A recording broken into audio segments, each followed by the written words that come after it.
Hi, I'm Mary, a librarian and book reviewer with a focus on stories written for kids, tweens, and teens. Today I get to share with you this book called A Day in the Life of a Ladybug by Ruth Owen. This is an introductory nonfiction story about a day in the life of a ladybug.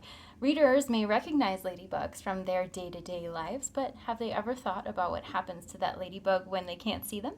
How do they eat? What do they eat? Where do they go during the day? Where do their babies come from?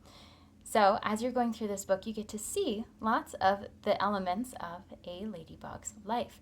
So, as you're going through the book, there is a good amount of text, but not too much, enough to give the information necessary about the ladybug on each page, and the illustrations are photographs. Zoomed in photographs of a ladybug. So for readers who've ever experienced ladybugs up close in life, they likely still have not even seen them to this magnitude.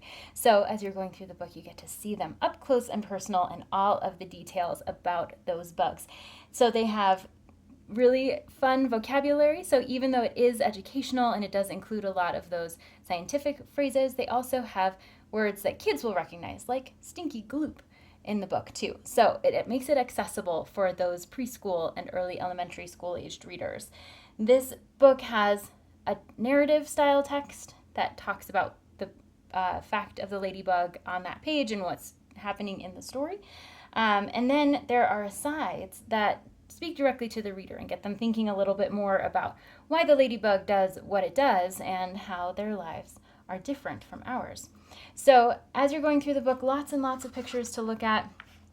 The text of the story does take readers through a day and actually several days in the life of a ladybug, because it does give some insight into what the larval and pupae stages of the ladybug are as well.